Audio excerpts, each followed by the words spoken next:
নমস্কার। আজকে আমরা এই ভিডিওর মাধ্যমে ভারতের গণপরিষদের পটভূমি নিয়ে আলোচনা করব।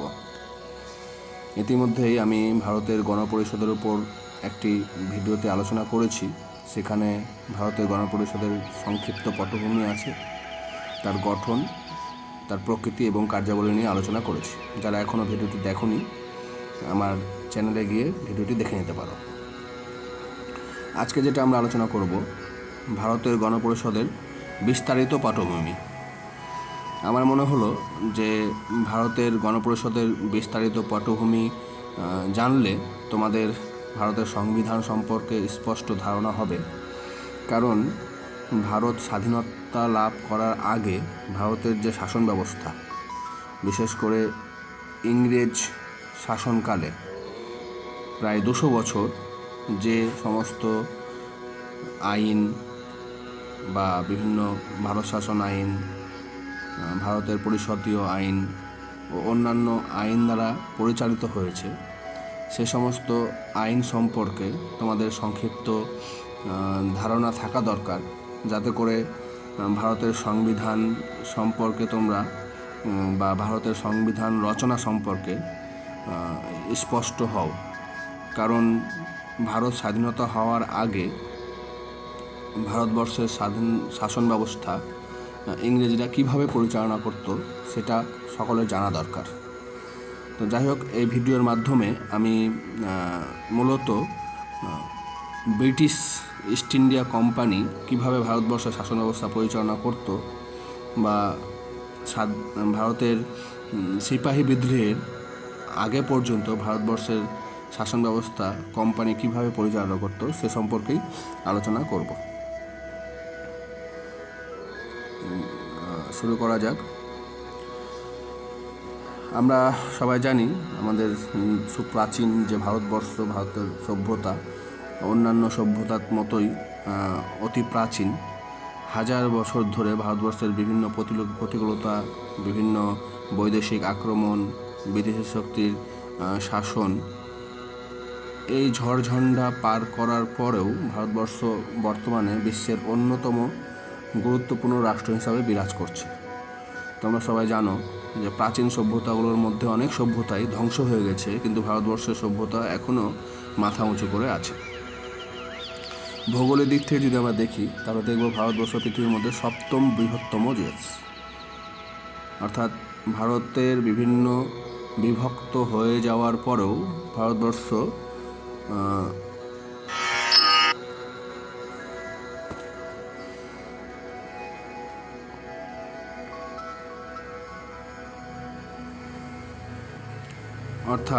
ভারতবর্ষের উপর এত বিদেশি আক্রমণ, ভারতবর্ষের বিভক্তিকরণ, পাকিস্তান আলাদা হয়ে যাওয়া, বাংলাদেশ আলাদা হয়ে যাওয়ার পরেও ভারতবর্ষের আকৃতি পৃথিবীর মধ্যে 7ম বৃহত্তম। এবং জনসংখ্যার দিক থেকে যদি দেখা যায়, তাহলে ভারতবর্ষ বিশ্বের 2য় বৃহত্তম দেশ। যদিও বর্তমানকালে যদি আমরা বিচার করি, তাহলে দেখব যে ভারতবর্ষ কিন্তু চীন বর্তমানে বিশ্বের 1ম বৃহত্তম দেশ আছে জনসংখ্যার দিক থেকে। কিন্তু যদি বিচার করা যায় বা জনগণনা হয়, তাহলে আমার মনে হয় যে ভারতবর্ষ পৃথিবীর মধ্যে প্রথম বৃহত্তম জনসংখ্যা বিশিষ্ট দেশ হবে। পৃথিবীর মধ্যে বৃহত্তম গণতান্ত্রিক রাষ্ট্র হিসাবে ভারতবর্ষের পরিচিতি অপরিসীম। মানে এত বড় একটা জনসংখ্যা বিশিষ্ট দেশে গণতন্ত্র পরিচালনা করা খুব কঠিন বিষয়। তা সত্ত্বেও ভারতবর্ষে আমরা দেখতে পাচ্ছি খুব সুন্দর একটি প্রতিনিধিত্বমূলক গণতান্ত্রিক শাসন ব্যবস্থা পরিচালিত হচ্ছে। যাই হোক, ভারতবর্ষে নানা ধর্ম, বর্ণ ও ভাষাভাষীর লোক বসবাস করে। তাই কবির ভাষায় বলা হয়, নানা ভাষা, নানা মত, নানা পরিধান, বিভেদের মাঝে দেখো মিলন মহান। এই মহান ভারতবর্ষে বিভিন্ন ভাষা, জাতি, ধর্ম, বর্ণের মানুষ বসবাস করলেও এর মধ্যে এক মহান মিলন ক্ষেত্র দেখা যায়, যা সারা বিশ্বের কাছে একটা উদাহরণ সৃষ্টি করেছে। অর্থাৎ ভারতবর্ষে বৈচিত্র্যের মধ্যে ঐক্য আমরা দেখতে পাই। এই সুন্দর ভারতবর্ষ পরিচালনার জন্য একটা নির্দিষ্ট সংবিধান থাকা দরকার। আর ভারত স্বাধীনতা হওয়ার আগে পর্যন্ত তো ব্রিটিশদের বিভিন্ন অ্যাক্ট বা আইন বা সনদ এগুলোর দ্বারা পরিচালিত হতো। কিন্তু ভারতবর্ষ স্বাধীনতা লাভের পর ভারতবর্ষের নিশ্চিত একটা সংবিধান দরকার। আর সেই সংবিধানের জন্যই ভারতের গণপরিষদ যে গণপরিষদ আমি আলোচনা করেছি, সেই গণপরিষদ 2 বছর 11 মাস 17 দিন ধরে এই সংবিধান রচনা করেছে। তো এই সংবিধান যে পটভূমির ইতিহাস, এইটা অন্যান্য দেশের সংবিধানের পটভূমির ইতিহাস থেকে একেবারে আলাদা। কারণ ভারতবর্ষের যে ইতিহাস, সেই ইতিহাস কিন্তু অন্যান্য দেশ থেকে একেবারে আলাদা। তো ভারতবর্ষে আমরা সবাই জানি যে ব্রিটিশরা আসার আগে বিভিন্ন জায়গায় বিভিন্ন রাজারা, দেশীয় রাজারা শাসন ব্যবস্থা পরিচালনা করত। তো এই যে রাজকীয় শাসন সমাপ্ত হয়ে গেল যখন ব্রিটিশরা ভারতবর্ষে আসার পরে তাদের নিজস্ব নিয়ম কানুন এখানে ফলাতে শুরু করলো এবং অবশেষে তারা সফল হতো। যাই হোক, আমাদের দেশের সংবিধানের যে রচনার যে পটভূমি, সেখানে ব্রিটিশরা কীভাবে দেশ পরিচালনা করত এবং দেশ পরিচালনার বিভিন্ন নিয়ম নীতি সংক্ষিপ্ত ইতিহাস আমরা এই ভিডিওতে আলোচনা করব। 1600 খ্রিস্টাব্দে ইস্ট ইন্ডিয়া কোম্পানি ব্যবসার নাম করে ভারতবর্ষে প্রবেশ করে। তারপরে ধীরে ধীরে ভারতবাসীর উদারতা সরলতা সুযোগ নিয়ে ইস্ট ইন্ডিয়া কোম্পানি দেখলো যে ভারতবর্ষে আমরা ব্যবসা করতে করতে এইখানে আমরা যদি শাসন করতে পারি তাহলে প্রচুর অর্থ ধন সম্পদ আমরা এখান থেকে ব্রিটেনে বা ইংল্যান্ডে নিয়ে যেতে পারবো। আর সে দেখে একটা স্বপ্ন দেখলো এবং স্বপ্ন পূরণে তারা সফলও হয়েছিল, আমরা দেখেছি পরবর্তীতে। যাই হোক, আমরা এখানে ব্রিটিশ শাসনের যে সমস্ত আইন দ্বারা ভারতবর্ষ পরিচালিত হতো সে সম্পর্কে সংক্ষিপ্ত আলোচনা করব। ব্রিটিশ শাসনের কে মূলত আমরা এখানে দুভাগে ভাগ করব। প্রথমত 1773 থেকে 1857 সাল পর্যন্ত 1773-এর যে রেগুলেটিং অ্যাক্ট, সেই রেগুলেটিং অ্যাক্টটাকেই আমরা মূলত ব্রিটিশদের প্রথম একটা সনদ আইন ধরব। আর তারপর থেকে বিভিন্ন সময় বিভিন্ন আইন পাশ করেছিল তারা, যার দ্বারা ভারতবর্ষ পরিচালনা করত। যাই হোক, 1773 সাল থেকে 1857 সাল পর্যন্ত ভারতবর্ষে যে কোম্পানির শাসন পরিচালিত হতো তার একটা ক্রমবিবর্তনের ইতিহাস সংক্ষেপে আলোচনা করব প্রথম পার্টে, আমি এই ভিডিওর প্রথমে। এবং দ্বিতীয় অংশে আলোচনা করব 1858 সাল থেকে 1947 সালের যে বিভিন্ন আইনগুলো যার দ্বারা ভারতবর্ষ পরিচালিত হতো এবং তার একটা সংক্ষিপ্ত ইতিহাস। তো যাই হোক, আমরা এই ভিডিওতে প্রথম পার্টটা আলোচনা করি, দ্বিতীয় পার্টটা পরের ভিডিওতে আলোচনা করব। যারা আমার চ্যানেলটি এখনও সাবস্ক্রাইব করোনি, সাবস্ক্রাইব করে দাও যাতে করে পরবর্তী ভিডিওগুলো তোমরা অতি সহজেই পেয়ে যাও। তো পরাধীন ভারতবর্ষে কোম্পানির শাসন, অর্থাৎ আমি পরাধীন ভারতবর্ষের শাসন ব্যবস্থাকে দুটো ভাগে ভাগ করলাম। একটা হচ্ছে কোম্পানির শাসন এবং 1858 সাল থেকে পরবর্তী 1947 সাল পর্যন্ত সময়কালকে ব্রিটিশ শাসন, অর্থাৎ সরাসরি ব্রিটিশরা এখানে শাসন করেছিল। তার আগে 1857 সাল পর্যন্ত ভারতবর্ষে কোম্পানি শাসন করছিল। তো যাই হোক, তৎকালীন ইংল্যান্ডের তৎকালীন রানী এলিজাবেথ 1600 খ্রিস্টাব্দে 31শে ডিসেম্বর ইস্ট ইন্ডিয়া কোম্পানিকে ভারতীয় উপমহাদেশে বাণিজ্য করার জন্য একটা সনদ প্রদান করে। আর সেই সনদে ভারতবর্ষে একচেটিয়া 15 বছর বাণিজ্য করার অধিকার এই কোম্পানি পেয়েছিল। ইস্ট ইন্ডিয়া কোম্পানি কীভাবে ধীরে ধীরে ভারতীয়দের কাছ থেকে ক্ষমতা নিজেদের হাতে কুক্ষিগত করলো তার সংক্ষিপ্ত একটা ইতিহাস আমরা এখানে পেয়ে যাব। এখান থেকে অনেক সাল বা সময় বা বিভিন্ন ঘটনা যেগুলো বিভিন্ন কম্পিটিটিভ পরীক্ষায় প্রচুর আসে, তোমরা এটা একটু ভালো করে শুনবে বা দেখবে। তো ইস্ট ইন্ডিয়া কোম্পানি 1608 সালে মোগল সম্রাট জাহাঙ্গীরের সময় সুরাটে প্রথম তারা বাণিজ্য কুঠি স্থাপন করে। পরে ধীরে ধীরে বিভিন্ন জায়গায় বাংলা, হুগলিতে এবং তারপরে পরবর্তীতে বিভিন্ন স্থানে তারা তাদের কুঠি অর্থাৎ ডেরা শুরু করে। 1715 সালে মুঘল সম্রাটের কাছ থেকে ইস্ট ইন্ডিয়া কোম্পানি নিজস্ব মুদ্রা ব্যবহারের অনুমতি পায়। তোমরা সবাই জানো যে ভারতবর্ষে বিভিন্ন রাজাদের একটা নিজস্ব মুদ্রা ছিল, তার বিভিন্ন ধরন, আকৃতি, প্রকৃতি ছিল। তো আগে ভারতীয় রাজাদের মুদ্রা দিয়ে তারা বিভিন্ন ব্যবসা বাণিজ্য পরিচালনা করতো, কিন্তু ধীরে ধীরে তাদের নিজস্ব মুদ্রা ব্যবহারের একটা অনুমতি তারা পেয়েছিল। 1756 সালে নবাব সিরাজউদ্দৌলা সে সময় কলকাতা দখল করে। সেই সময়ই 56 সালে 20 জুন লর্ড ক্লাইভ ও ওয়াটসন প্রচুর সৈন্যবাহিনী নিয়ে ভারতবর্ষে আসে এবং 1757 সালের 2রা জানুয়ারি কলকাতা দখল করে। এরপর ব্রিটিশ কোম্পানি চন্দননগর দখল করে। পরে সিরাজউদ্দৌলাকে উৎখাত করার জন্য মির্জাফর এবং জগৎ শেঠের সাথে ষড়যন্ত্র করে। এই যে মির্জাফর এবং জগৎ শেঠ কীভাবে সিরাজউদ্দৌলাকে ইংরেজদের সাথে চক্রান্ত করে সিরাজউদ্দৌলাকে সিংহাসনচ্যুত করে, তার একটা করুণ কাহিনী আছে, যেখান থেকে মির্জাফরকে একটা নেগেটিভ দৃষ্টিভঙ্গিতে দেখা হয়। ওই জন্য মির্জাফর হচ্ছে সবচাইতে বড় বিশ্বাসঘাতক। এখনও মানুষ বিশ্বাসঘাতককে মির্জাফর বলে মানে ডেকে থাকে। তো যাই হোক, 1857 সালে 23শে জুন পলাশীর যুদ্ধে সিরাজউদ্দৌলাকে পরাজিত করার ফলে ব্রিটিশ কোম্পানি রাজনৈতিক ক্ষমতা অর্জনে আগ্রহী হয়ে ওঠে। যখন পলাশীর যুদ্ধে দেখলো সিরাজউদ্দৌলাকে তারা পরাজিত করে ফেললো, তখন তাদের মধ্যে একটা আত্মবিশ্বাস জাগলো যে না, আমরা তো ভারতবর্ষে এখন চেষ্টা করলে এখানে রাজত্ব করতে পারি।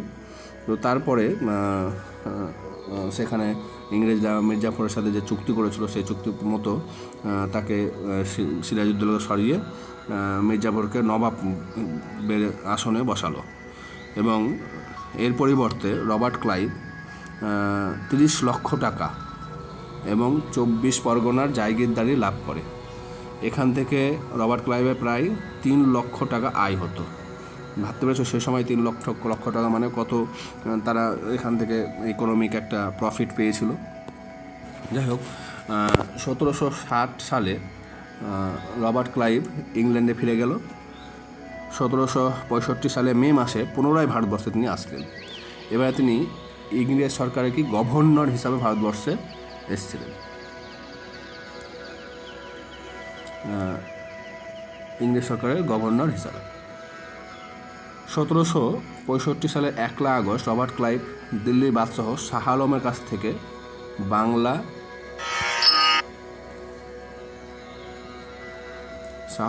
থেকে বাংলা, বিহার, উড়িষ্যার দেওয়ানি লাভ করে। এরপর থেকে ব্রিটিশ কোম্পানি ভারতবর্ষে রাজনৈতিক কর্তৃত্বের স্বাদ পায় এবং রাজনৈতিকভাবে ভারতবর্ষে তাদের শাসন কায়েম করার একটা চেষ্টা করে এবং ধীরে ধীরে নবাব নামমাত্র শাসকে পরিণত হয় এবং রবার্ট ক্লাইভ প্রকৃত শাসন ক্ষমতা লাভ করে। এবারে বাংলায় দ্বৈত শাসন ব্যবস্থা পরিচালিত হয়। কীভাবে দেখো, এই যে ভারতবর্ষের বর্তমান শাসন ব্যবস্থা যে আমরা দেখতে পাচ্ছি, ফেডারেল স্ট্রাকচার বা এই সমস্ত, এগুলো কিন্তু ধীরে ধীরে এই বিভিন্ন সময় বিভিন্ন আইনের মাধ্যমে ইংরেজরাই ভারতবর্ষে চালু করেছিল। যাই হোক, 1793 সালে লর্ড কর্নওয়ালিস ভারতবর্ষে চিরস্থায়ী বন্দোবস্ত চালু করে। এরপরে 1813 সাল থেকে পরপর 3টি সনদ আইনের মাধ্যমে ভারতবর্ষের ব্রিটিশ শাসন ব্যবস্থাকে পাকাপাকিভাবে গড়ে তোলার একটা প্রয়াস করে। এই 3টি সনদ আইন কি? 1813 সালের সনদ আইন, 1833 সালের সনদ আইন, 1853 সালের সনদ আইন। এগুলো বিস্তারিত আমি আলোচনায় যাচ্ছি না, তাহলে অনেক বড় হয়ে যাবে ভিডিওটি। এবং 1857 সালে মহাবিদ্রোহের পর এই যে শাসন চালানোর একটা প্রচেষ্টা, সেটা সফলতা লাভ করে।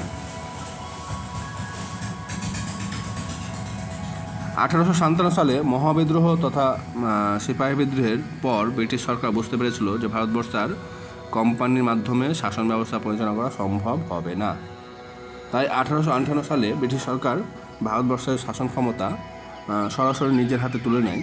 আর এরপর থেকে ব্রিটিশরা সরাসরি ভারতবর্ষে শাসন শুরু করে। অর্থাৎ 1857 সালে যে সিপাহী বিদ্রোহ হয়েছিল, সেই সিপাহী বিদ্রোহ মহাবিদ্রোহের রূপ নেয় এবং ধীরে ধীরে সেটা ভারতের প্রথম স্বাধীনতা সংগ্রাম আমরা বলতে পারি, অনেকেই বলেছেন। সেই সময় ব্রিটিশ বা ইংরেজদের বিরুদ্ধে জনগণ যেভাবে ক্ষুব্ধ হয়ে উঠেছিল, বিশেষ করে বিভিন্ন সরকারি বা ইংরেজদের নীতিগুলোকে নিয়ে সৈনিকরা এই এই তোমরা সবাই জানো সিপাহী বিদ্রোহের যে বিভিন্ন কারণগুলো, সেখানে সৈনিকদেরকে কীভাবে তাদের সাথে দ্বিচারিতা করাতে হতো। ইংরেজদের সৈনিকদের বেশি বেতন, ভারতীয় সৈনিকদের কম বেতন, তাদের খাওয়ার ব্যবস্থা, তাদের থাকার ব্যবস্থা, এ নিয়ে তাদের মধ্যে একটা ক্ষোভ হয়েছিল এবং ধীরে ধীরে এই ক্ষোভ জনমানসের মধ্যেও সঞ্চারিত হয়েছিল। যাই হোক, এই পর্বে ব্রিটিশ সরকারের দ্বারা ভারতবর্ষের যে শাসন ব্যবস্থা বিস্তার লাভ করেছে, তবে শেষের দিকে ব্রিটিশরা বুঝতে পেরেছিল যে ভারতবর্ষে আর চিরদিন শাসন ব্যবস্থা পরিচালনা করা সম্ভব হবে না। তো এই যে সময়কালের মধ্যে এই তোমার ব্রিটিশ ভারতে শাসন ব্যবস্থা লাভ করার পর, অর্থাৎ 1858 সাল থেকে 1947 সাল পর্যন্ত বিভিন্ন অ্যাক্ট বা আইন ব্রিটিশ সরকার পাশ করেছিল, যেগুলো ভারতের সংবিধান রচনা একটা ল্যান্ডমার্ক তোমরা বলতে পারো। এগুলো আমি পরের ভিডিওতে আলোচনা করব। সেখানে 1858 সালের ভারত শাসন আইন, 1861 সালের ভারতীয় কাউন্সিল অ্যাক্ট, 1892 সালের ভারতীয় কাউন্সিল অ্যাক্ট, 1909 সালের ভারতীয় কাউন্সিল অ্যাক্ট, 1919 সালের ভারত সরকার আইন, 1935 সালের ভারত সরকার আইন, 1947 সালের ভারত সরকার আইন, এই যে আইনগুলো, যেগুলোর মধ্যে বর্তমান সংবিধানের অনেক বৈশিষ্ট্য তোমরা পেয়ে যাবে। 1935 সালের যে ভারত শাসন আইন, সেটাকে তো অনেকে মিনি কনস্টিটিউশনও বলেছেন। তো যাই হোক, এগুলো আমি পরের ভিডিওতে আলোচনা করব। এখানে সংক্ষেপে শুধু তুলে ধরলাম যেটা ব্রিটিশ শাসনকালে ভারতবর্ষে কীভাবে আইন পরিচালনা হতো। যাই হোক, ইংরেজরা শুরুতে ভারতবর্ষের মতো ব্যবসা বাণিজ্য করতে এসেছিলো। বাংলা জয়ের আগে ইস্ট ইন্ডিয়া কোম্পানি ব্যবসাতে খুব উন্নতি লাভ করেছিল বা ব্যবসাতে তাদের কনসেন্ট্রেশন ছিল। কিন্তু বাংলা জয়ের পর কোম্পানি যারা শেয়ার মালিক ছিল তারা আকর্ষণীয় লাভ করে এবং কোম্পানি লোকসান শুরু করে। অর্থাৎ কোম্পানি তো তার অনেক শেয়ার মালিকরা ছিল, তারা কী করতো, তারা বেশি প্রফিট করতো। আর এর পিছনে কারণ কী ছিল, যে কোম্পানির কর্মচারীরা কোম্পানির পরিবর্তে নিজেদের সম্পদ বৃদ্ধির জন্য লুটপাট শুরু করেছিল এবং তারা কোম্পানিকে হিসাব সেরকম দিত না আর কি। আর তারা গভীরভাবে দুর্নীতিতে যুক্ত হয়ে পড়েছিল। তোমরা বর্তমানেও দেখছো বিভিন্ন কোম্পানি হোক বা বিভিন্ন সরকারি হোক, যখন কর্মচারীরা দুর্নীতিতে যুক্ত হয়ে যায় তখন সেই কোম্পানির অধঃপতন অবশ্যম্ভাবী। তো এরকমই একটা পরিস্থিতি সেই সময় ভারতবর্ষে শুরু হয়েছিল। তো এই পরিস্থিতি ব্রিটিশ সরকার তখন বুঝতে পেরেছিল যে এই যে অনিয়ন্ত্রিত কর্তৃত্বকে নিয়ন্ত্রণ করা প্রয়োজন, কারণ পুরোপুরি কোম্পানির কর্মচারীদের উপরে ছেড়ে দিলে হবে না। আর সেই সময় তৎকালীন ব্রিটিশ প্রধানমন্ত্রী লর্ড নর্থ কী করলো, কোম্পানির অচল অবস্থা হাত থেকে বাঁচানোর জন্য হস্তক্ষেপ শুরু করলো। এই কারণে ব্রিটিশ সরকার পার্লামেন্টে 1773 সালে 18 মে একটি সনদ আইন পাশ করে, যেটি রেগুলেটিং অ্যাক্ট নামে পরিচিত। অর্থাৎ এই যে ভারতবর্ষে যে প্রথম আইন, যে আইন ব্রিটিশ সংসদে পাশ হয়েছিল এবং সেটা ভারতবর্ষে প্রথম দিকে কোম্পানির উপরে তার লাগু করা হয়েছিল। ধীরে ধীরে কোম্পানি থেকে এই ব্রিটিশদের আইনগুলোই সাধারণ জনমানুষেও লাগু করার যে একটা প্রয়াস তারা করেছিল তাতে সফলও হয়েছিল। যাই হোক, এই আইনে ভারতবর্ষে যে ইস্ট ইন্ডিয়া কোম্পানির কাজকর্ম পরিচালনা এবং নিয়ন্ত্রণের ব্যাপারে ব্রিটিশ সরকার প্রথম পদক্ষেপ করে। আর এর মাধ্যমেই কোম্পানির রাজনৈতিক এবং প্রশাসনিক কার্যাবলীর প্রথম স্বীকৃতি পায়। এই আইন অনুসারে কী রয়েছে, ওয়ারেন হেস্টিং বাংলার প্রথম গভর্নর জেনারেল হিসাবে আসেন। এটা খুব ইম্পর্টেন্ট প্রশ্ন। এবং তাকে সাহায্য করার জন্য lieutenant general John Clavering, George Monson, Richard ওয়েন, ফিলিপ ফ্রান্সিসকে নিয়ে একটা গভর্নর জেনারেল ইন কাউন্সিলার্স, একটা সমিতি বলতে পারো, একটা সংস্থা বলতে পারো, একটা কমিটি বলতে পারো, গঠন করা হয়। এই সময় বোম্বে মাদ্রাজ প্রেসিডেন্সিকে বেঙ্গল প্রেসিডেন্সির অধীনস্থ করা হয়। এছাড়াও কলকাতার ব্রিটিশ নাগরিকদের বিচার বিবেচনার জন্য একজন প্রধান বিচারপতি এবং 3 জন বিচারপতিকে নিয়ে সুপ্রিম কোর্ট গঠন করা হয়। দেখো, ভারতবর্ষে যে সুপ্রিম কোর্ট, সেই সুপ্রিম কোর্ট কিন্তু এই সময়ই গঠন করা হয়েছিল এই রেগুলেটিং অ্যাক্টের মাধ্যমে 1773 সালের। এই আইনে সমস্ত ব্রিটিশ কর্মচারীদের জন্য নির্দিষ্ট বেতন ধার্য করা হয়েছিল এবং বলা হয়েছিল ভারতীয়দের কাছ থেকে বেসামরিক ও সামরিক প্রতিষ্ঠানের কোনো কর্মচারী কোনো উপহার, পুরস্কার বা কোনো প্রকার আর্থিক লেনদেন করতে পারবে না। অর্থাৎ যখনই কোনো কর্মচারী জনসাধারণের কাছ থেকে আর্থিক লেনদেন বা উপহার কোনো নিবে, তখনই কিন্তু সেখানে করাপশানের একটা জায়গা থাকতে পারে। তো যাই হোক, এই আইনের মূল উদ্দেশ্য কী ছিল? কর্মচারীদেরকে আর অসৎ আচরণ বা দুর্নীতি থেকে মুক্তি দেওয়া বা দুর্নীতি দমন করা। তবে এই আইন পুরোপুরিভাবে দুর্নীতি দমন করতে ব্যর্থ হয়েছিল। ওয়ারেন হেস্টিংসের বিরুদ্ধেও শেষে দুর্নীতির অভিযোগ এসেছিল। ফলে এই যে গভর্নর জেনারেল কাউন্সিল তৈরি হয়েছিল, সেটা দুটো শিবিরে বিভক্ত হয়েছিল। প্রথমটা ওয়ারেন হেস্টিংস পন্থী এবং দ্বিতীয় হচ্ছে ফ্রান্সিস পন্থী, অর্থাৎ ফিলিপ ফ্রান্সিস। তাদের বিরুদ্ধে বিরোধের মূল কারণ ছিল একে অপরের দুর্নীতির অভিযোগ। ফ্রান্সিস পন্থীরা বলছে হেস্টিংস দুর্নীতি করেছে, আর হেস্টিংস পন্থীরা বলছে ফ্রান্সিস দুর্নীতি করেছে। তো এই মোকাবিলার হাত থেকে বাঁচার জন্য, এই দুর্নীতি থেকে বাঁচার জন্য 1884 সালে ব্রিটিশ সরকার কী হলো, ইস্ট ইন্ডিয়া কোম্পানি অ্যাক্ট নামে আর একটা আইন তারা পাস করলো, যেটি ভারতের পিটের আইন নামেও পরিচিত। ভারতের পিটস অ্যাক্ট, এটাও খুব গুরুত্বপূর্ণ একটা আইন।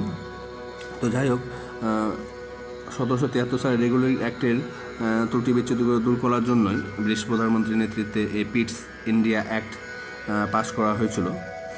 আর এই আইনের দ্বারাও রাজনৈতিক কর্মকাণ্ড পরিচালনার জন্য 6 সদস্যের একটা বোর্ড অফ কন্ট্রোল, আগে কি ছিল কাউন্সিল গঠন করা হয়েছিল, এখানে তোমরা দেখেছো গভর্নর জেনারেল ইন কাউন্সিল, সেটাকে চেঞ্জ করে বোর্ড অফ কন্ট্রোল নামে একটি সংস্থা গঠন করা হয়। এবং আর্থিক তথা বাণিজ্যিক কর্মকাণ্ড পরিচালনার জন্য একটা কোর্ট অফ ডিরেক্টরস গঠন করা হয়। অর্থাৎ এই যে পরিচালনা সংস্থাকে আবার দুটো ভাগে ভাগ করা হলো, একটা হচ্ছে অ্যাডমিনিস্ট্রেটিভ আর একটা আর্থিক। তো এই 6 জন সদস্যের মধ্যে সেক্রেটারি অফ স্টেট হবেন, যে 6 জনকে নিয়ে এই বোর্ড অফ কন্ট্রোল গঠন করা হয়, তার মধ্যে সেক্রেটারি অফ স্টেট হবেন তার চিফ, এবং একজন ভারতীয় বিষয়ক কমিশনার নিযুক্ত হবেন এবং 4 জন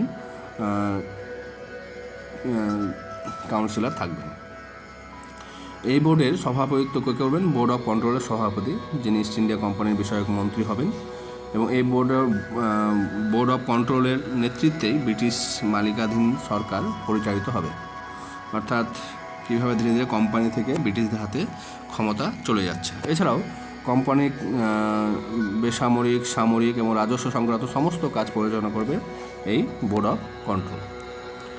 ব্রিটিশ ইস্ট ইন্ডিয়া কোম্পানি ধীরে ধীরে এলাকা সম্প্রসারণের নীতি অনুসরণ করে। পাঞ্জাবের সিন্ধ, নেপাল ছাড়া সমগ্র ভারতবর্ষে কোম্পানির আধিপত্য বিস্তার লাভ করে। এ সময় ইউরোপীয় নেপোলিয়ন বোনাপার্টের যে মহাদেশীয় ব্যবস্থার কারণে ব্রিটিশ ব্যবসায়ী এবং মালিকরা ক্ষতিগ্রস্ত হয়েছিল।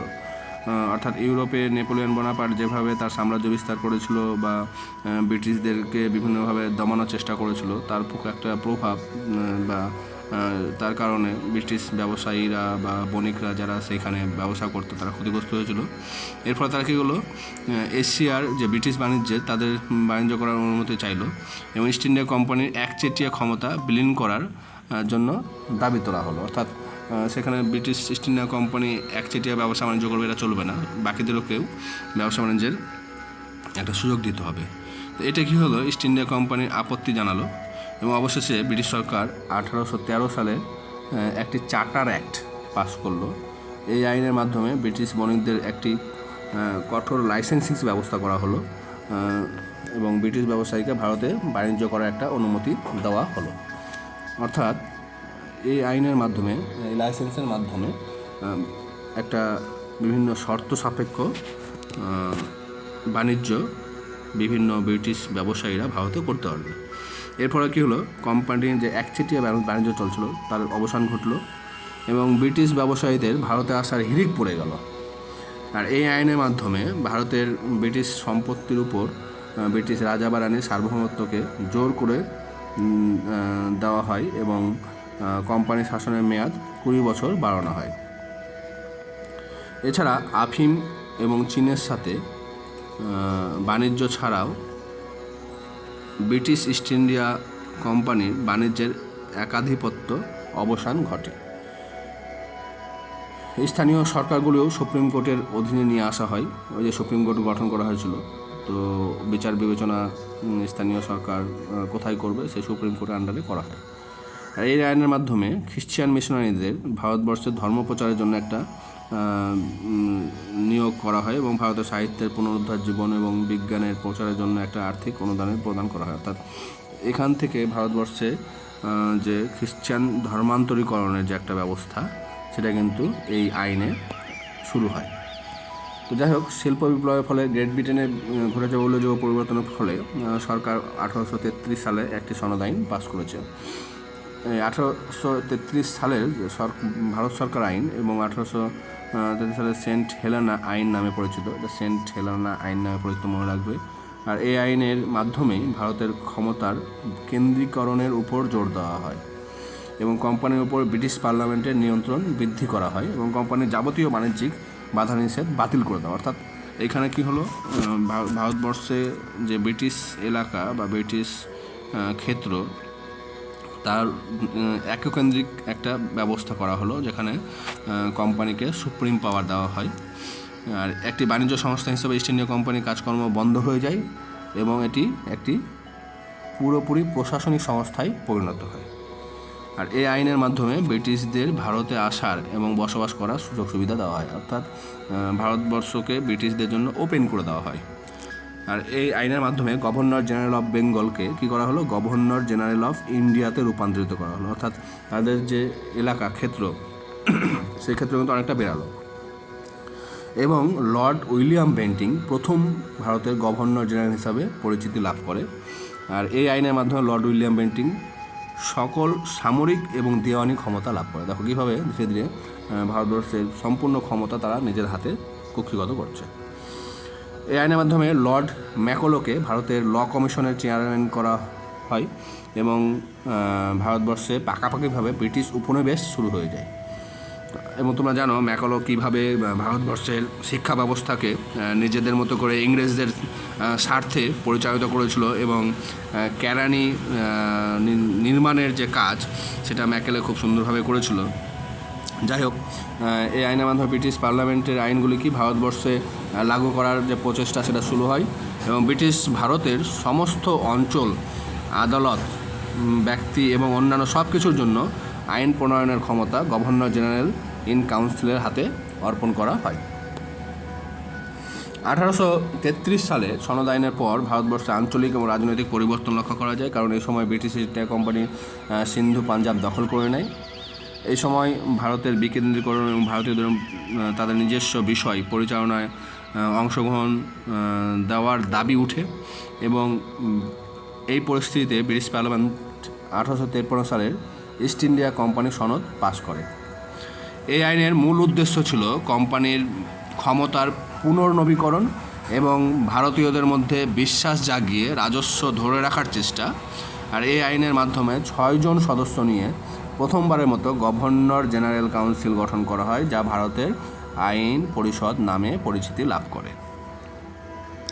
গভর্নর জেনারেলের এই আইন পরিষদে 4 জন সদস্য নিযুক্ত হয় মান্দ্রাজ, মুম্বাই, বাংলা, আগ্রার স্থানীয় সরকারের দ্বারা। এটি একটি মিনি পার্লামেন্ট হিসাবে ব্রিটিশ পার্লামেন্টের মতোই এক পদ্ধতি অনুসরণ করে।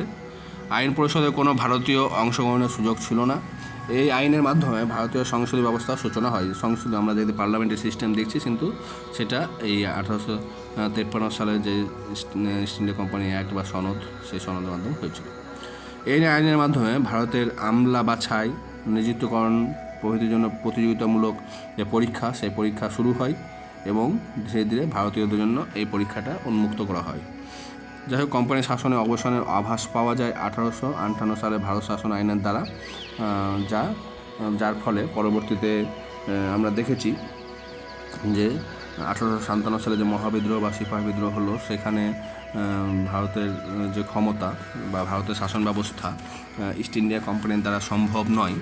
আর সেই কারণ ইস্ট ইন্ডিয়া কোম্পানির বিরুদ্ধে বা ইস্ট ইন্ডিয়া কোম্পানির যে অত্যাচারী শাসনের বিরুদ্ধে ভারতীয়রা জেগে উঠেছিল। বিভিন্ন ছোট বড় রাজারা তারা আন্দোলন শুরু করেছিল, বিক্ষোভ শুরু করেছিল।